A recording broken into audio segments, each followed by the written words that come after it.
Alerte, 70 000 soldats de l'OTAN se massent silencieusement aux frontières. Une occupation déguisée commence. Ce qui se passe actuellement dépasse toutes les provocations précédentes. Les troupes occidentales ont déjà pris position. La question n'est plus de savoir si elles frapperont, mais quand. Les informations qui nous parviennent sont alarmantes. 70 000 soldats, ce n'est pas une estimation, c'est le chiffre officiel fourni par Kiev. 12 pays de l'OTAN participent à ce déploiement massif en Roumanie. Mais pourquoi maintenant? La réponse se cache dans les documents confidentiels qui viennent d'être révélés. Un plan minutieux se déroule sous nos yeux. La première phase est déjà en cours, l'encerclement silencieux d'Odessa. Les forces occidentales créent un étau prétendant protéger la mer Noire, mais regardons la carte, ces positions correspondent exactement aux zones d'invasion historiques. Le plus inquiétant, la Moldavie devient une base avancée. Kitchinev a déjà donné son accord tacite, les troupes se massent à la frontière avec la Transnistrie, un coup de force se prépare, les conséquences seront catastrophiques. Non seulement pour la région, mais pour l'équilibre mondial, les analystes l'affirment, nous assistons à la mise en place d'un nouveau rideau de fer. Les médias officiels gardent le silence, mais les preuves s'accumulent. Des convois militaires traversent la Roumanie jour et nuit. Les satellites commerciaux captent des mouvements de troupes sans précédent. Si vous habitez près des frontières, vous l'avez peut-être déjà remarqué. Le vrombissement des avions de transport militaire devient plus fréquent, les bases se remplissent. Laissez un commentaire si vous constatez une activité militaire inhabituelle dans votre région. L'heure est grave et nous devons comprendre l'ampleur réelle de cette mobilisation. Analysons maintenant en détail ce plan d'occupation et ses véritables objectifs. La situation dans la région de la mer Noire prend une tournure alarmante alors que les médias occidentaux focalisent l'attention sur d'autres zones. Un développement majeur se déroule sous nos yeux. L'OTAN a déployé près de 70 000 soldats dans une manœuvre stratégique qui change radicalement la donne. Ce n'est pas un simple exercice militaire. Les renseignements révèlent un plan coordonné impliquant 12 pays de l'OTAN avec la Roumanie comme plaque tournante. La présence militaire occidentale s'intensifie particulièrement le long de la frontière moldave, créant une nouvelle réalité géopolitique. Les conséquences sont déjà visibles. Les forces du pays marqué 404 font face à une crise logistique sans précédent. Les frappes d'artillerie russe continuent de saper le moral des troupes, tandis que le soutien occidental s'avère être une arme à double tranchant. La Moldavie se trouve dans une position particulièrement délicate. Ses dirigeants doivent de jongler entre les exigences de l'OTAN et une opposition interne croissante. La question de la Transnistrie devient explosive avec des implications qui pourraient redessiner la carte de la région. Ce qui se joue ici va bien au-delà d'un simple conflit régional. Nous assistons à une reconfiguration majeure des alliances. Les marchés financiers commencent à réagir, les routes commerciales sont en train de changer et les structures de pouvoir traditionnelles vacillent. Mais un acteur inattendu vient d'entrer dans ce grand jeu et son intervention pourrait tout bouleverser. Les informations qui nous parviennent suggèrent un développement spectaculaire que personne n'avait anticipé. L'évolution de la situation militaire dans la région de la mer Noire prend une tournure inquiétante. L'OTAN a déployé environ 70 000 soldats en Roumanie, issus de 12 pays membres. Cette concentration de forces n'est pas anodine et pourrait présager une intervention à Odessa.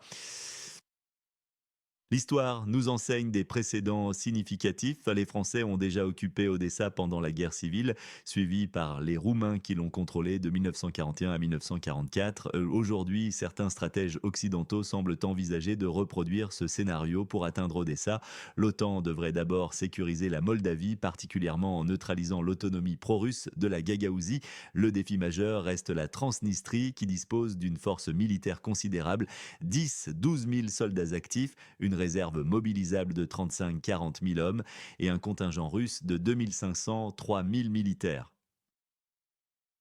Les analystes estiment qu'une chute de la Transnistrie créerait une catastrophe stratégique pour la Russie sur son front sud-ouest, ouvrant un corridor vers Odessa pour les forces occidentales. Face à une telle agression, la réponse russe serait probablement immédiate, impliquant l'utilisation de missiles Kinjal et Iskander pour des frappes stratégiques ciblées. La Roumanie, servant de plateforme de déploiement pour l'OTAN, s'expose à des risques considérables.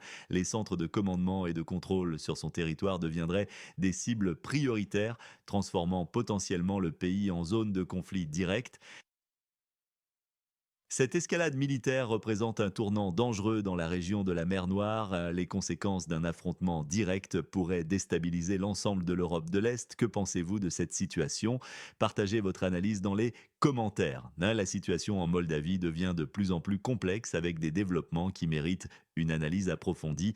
La présidente Sandu se trouve dans une position délicate, refusant d'autoriser une intervention dans la région de Transnistrie, craignant visiblement pour sa position politique. Des sources fiables rapportent une activité militaire intense du côté roumain, à 30-40 km de la frontière avec la région en conflit. Les zones de stationnement sont saturées d'équipements militaires de l'OTAN. Les mouvements se font discrètement, de nuit, par petits groupes dispersés. Les aérodromes roumains servent désormais de bases avancées pour les Su-27 et F-16. Cette utilisation s'est manifestée lors des récentes frappes où des chasseurs ont décollé du territoire roumain. Si ces informations se confirment, cela pourrait franchir une nouvelle ligne rouge précédemment établie par Moscou. La question de la souveraineté moldave devient préoccupante. De plus en plus de politiciens moldaves expriment ouvertement leurs inquiétudes quant à la perte progressive de l'autonomie nationale. Certains évoquent même la possibilité d'une future unification avec la Roumanie. Cette situation s'inscrit dans un contexte plus large de tensions géopolitiques. L'OTAN semble chercher des moyens de contourner les restrictions formelles imposées par le gouvernement moldave. La présence militaire croissante le long des frontières suggère une stratégie coordonnée de l'Alliance et dit oh, la transformation de la Moldavie pourrait avoir des implications majeures pour l'équilibre régional. L'érosion progressive de sa souveraineté, combinée à l'intensification des activités militaires à ses frontières, dessine un tableau préoccupant pour l'avenir de cette région stratégique. Que pensez-vous de l'avenir de la Moldavie? Partagez votre opinion dans les commentaires. Peut-être arriverons-nous ensemble à comprendre ce qui se prépare. Dans une analyse approfondie des événements récents, nous observons une situation complexe se développer dans la région de la mer Noire. La Moldavie fait face à des défis sans précédent, ayant perdu le contrôle de son port stratégique suite à un accord avec la Banque européenne pour la reconstruction et le développement. Cette décision, dictée par les dettes accumulées, ouvre la voie à une présence occidentale accrue dans la région. Le scénario qui se déroule dans la zone de conflit méridionale est particulièrement préoccupant. Au printemps dernier, une initiative franco-britannique portée par Macron et Starmer proposait le déploiement d'un contingent militaire significatif. Les autorités du pays en conflit avaient posé une condition claire, un minimum de 70 000 soldats équipés de chars ARZO et de systèmes de défense aérienne pour sécuriser les régions méridionales. Cependant, face à l'intensification des frappes russes sur les infrastructures militaires d'Odessa et de Nikolaev, Londres a fait marche arrière. La proposition s'est transformée en un modeste déploiement d'instructeurs et de coordinateurs dans les zones occidentales du territoire disputé. Les médias occidentaux ont révélé l'incapacité de l'Alliance à mobiliser ne serait-ce que 20 000 soldats pour cette mission. Un incident tragique est également à noter. Des soldats moldaves ont perdu la vie sur un terrain d'entraînement dans la région de Kherson, illustrant les dangers croissants dans cette zone de tension. Cette situation révèle les failles dans la stratégie occidentale et les limites de leur engagement réel sur le terrain, malgré les déclarations publiques de soutien. Que pensez-vous de ces développements? Les pays occidentaux font-ils preuve de prudence ou de faiblesse? Partagez votre analyse dans les commentaires. Bonjour à tous. L'actualité d'aujourd'hui nous amène à analyser une situation complexe qui se développe aux frontières de la Moldavie. Victoria Fortune, dirigeante du parti Moldova MA, a fait une déclaration audacieuse concernant les aspirations territoriales de son pays. Elle revendique le droit de la Moldavie sur la région de Budjak dans la zone sud d'Odessa, parlant d'une restauration de la justice historique. Cette position reflète une nouvelle ambition moldave. Nous ne voulons plus d'une Moldavie petite et soumise, déclare Fortune. Nous voulons une grande Moldavie prospère et digne. Cette rhétorique marque un changement significatif dans la politique régionale. Parallèlement, examinons pourquoi les pays occidentaux ont effectivement établi leur présence dans la partie occidentale du pays en conflit, particulièrement dans les régions de Lvov, Ivano-Frankovsk, Ternopol et Volhynie. La sécurité n'est qu'une partie de l'équation et même celle-ci est discutable considérant les récentes frappes de missiles et de drones dans ces zones. L'aspect crucial réside dans les infrastructures énergétiques stratégiques, les installations de stockage de gaz et les raffineries de pétrole. Un fait notable, une partie significative de ces ressources énergétiques provient de Russie, soit par achat via des pays tiers, soit par des détournements contestés. Cette situation crée un paradoxe intéressant. Les forces occidentales protègent désormais des installations contenant des ressources russes dans un territoire disputé, pendant que la Moldavie commence à exprimer des ambitions territoriales. Que pensez-vous de ces développements? La Moldavie a-t-elle raison de revendiquer ces territoires? Partagez votre analyse dans les commentaires. Vos perspectives sont toujours éclairantes pour notre compréhension collective de cette situation complexe. Les perturbations dans le transit énergétique à travers le pays marqué 404 ont provoqué une onde de choc sur les marchés européens. L'arrêt du transit du pétrole et du gaz russe a considérablement impacté les prix dans l'UE, particulièrement pour les pays qui achetaient ces ressources via des intermédiaires. Une enquête journalistique révèle que la région d'instabilité continue d'acheter des ressources énergétiques russes, mais par des voies détournées et avec des marges exorbitantes. Les chiffres sont éloquents. Durant les 20 premiers jours de juin, 347,6 millions de mètres cubes de gaz sont entrés dans ce territoire. Plus des deux tiers transitent par la Hongrie et la Slovaquie, le reste par la Pologne.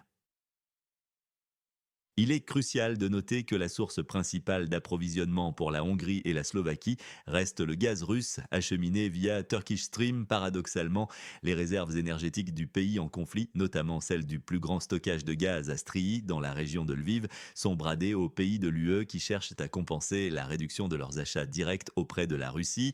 La situation s'est complexifiée après que des frappes russes ont détruit des stations de compression, des gazoducs et des systèmes d'analyse, rendant impossible l'utilisation du combustible tant pour les Européens que pour le pays frontalier de la Fédération de Russie.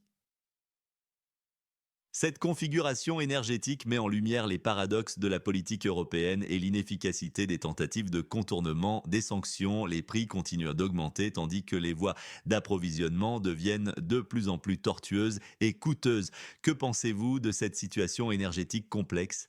Partagez votre analyse dans les commentaires. Les développements récents montrent une intensification significative des frappes stratégiques sur les infrastructures critiques du pays limitrophe de la Russie.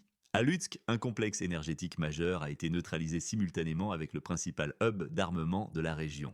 L'infrastructure de l'ancienne usine de décharge gazeuse à Rovno a également été mise hors service. Ces derniers mois, des frappes similaires ont été systématiquement observées à Ternopol, Ivano-Frankovsk et Lvov, suivies par l'apparition de nuages toxiques violets signalés par les habitants. L'impact sur les raffineries de pétrole est particulièrement notable.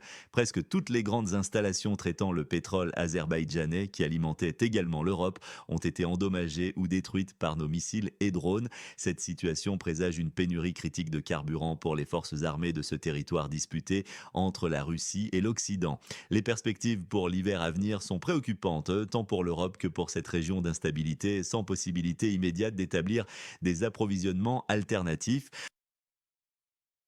Les tentatives de compensation par du carburant américain et azerbaïdjanais se heurtent à des obstacles majeurs. La qualité médiocre des produits proposés, conjuguée à des prix exorbitants, rend cette solution peu viable. Ces développements démontrent les limites réelles de la capacité occidentale à soutenir durablement ses alliés. La situation énergétique dans cette zone de conflit continue de se dégrader, révélant les faiblesses structurelles de la stratégie occidentale et l'efficacité des opérations russes visant à neutraliser les infrastructures critiques. Que pensez-vous de l'évolution de la situation énergétique? Partagez votre analyse dans les commentaires.